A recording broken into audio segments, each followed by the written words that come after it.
Golf tragedies, or chokes, are like the Shakespearean dramas of the sport. Greetings, golf fans! Today we're going to break down the top chokes in golf. Yes, those moments when even the best players seem to forget how to swing a club. We're not here to make fun of anyone though. Instead, we'll look at the top chokes in golf history and see what we can learn from them. From Jean Van de Velde's infamous meltdown at the 1999 British Open to Phil Mickelson's costly mistake at the 2006 US Open, we'll explore various chokes in the game. Let's take a stroll back through time, shall we? T.C. Chen's collapse at the 1985 US Open was a cautionary tale about the perils of getting too cocky on the golf course. Chen had a dream start, setting course records and taking a one-stroke lead over Andy North into the final round. But on the fifth hole, disaster struck. Chen double hit the ball when he chipped out of the greenside rough, requiring a one-stroke penalty, and then three-putted for a quadruple bogey 8. Bogeys on each of the next 3 holes followed, and Chen's lead vanished.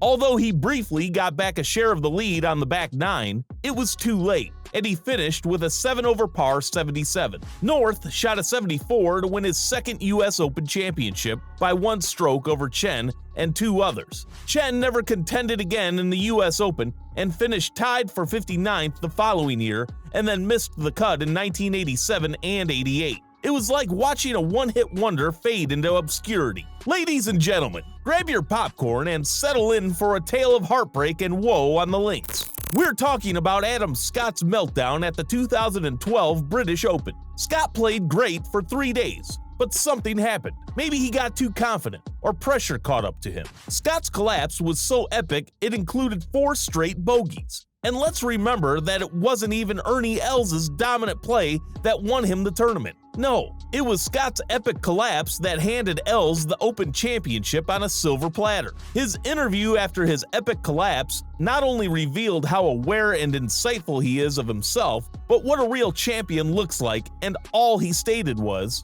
"I messed up bad. Cheers to a brighter future, Adam." Next up on the list is Phil Mickelson at the 2006 US Open. Mickelson came into the final round tied for the lead, and all he needed was a par on the last hole to win the tournament. But then disaster struck. Phil went left with his driver, landing his ball near the hospitality tents. He then attempted one of his signature miracle shots, but instead hit a tree and advanced just 25 yards. That wasn't the end of the drama. Phil hit his 3rd shot into a bunker, and then his 4th missed the green altogether. But even with all that, Phil still had a chance to force a playoff with Jeff Ogilvy. All he needed was to chip in for bogey. It was a long shot, but Phil had pulled off miracles before. Well, it wasn't meant to be, and his chip rolled 6 feet past the hole. Ultimately, Phil made the comeback putt for a double bogey and lost the tournament by 1 stroke. Dustin Johnson had won back-to-back titles at the Pebble Beach Pro-Am, so he was feeling good heading into the 2010 US Open, which was being played at Pebble. He had played well in the first 2 rounds and then dominated the 3rd round with a stunning 66, giving him a comfortable 3-stroke lead over Graham McDowell heading into the final round. However, things took a drastic turn for the worse, as Johnson's hope of claiming his first major championship was shattered, turning his once fairy tale-like journey into a complete nightmare. He had a triple bogey on the 2nd hole, followed by a double bogey on the 3rd. Johnson ended up with a final round 82 and a tie for 8th place. Meanwhile, McDowell's steady play gave him the victory. A 5 over par 76 that day would have been enough for Johnson to win. This next choke is one of the darkest days in golf history. Yes, that's right, we're talking about Greg Norman's epic meltdown at the 1996 Masters. It was the kind of collapse that would make even the toughest golfer cringe. Norman had a 6-shot lead heading into the final round. But, as we all know, nothing is guaranteed in golf. Norman's usually reliable swing abandoned him, and he couldn't seem to find the fairway to his drives. His putting, which had been so solid in the previous rounds, also deserted him, as he missed several short putts that could have kept him in the lead. Norman's collapse was one for the ages, and it will be remembered as one of the greatest meltdowns in golf history. Colin Montgomery was on the hunt for his first major at Winged Foot and looked like a contender all week.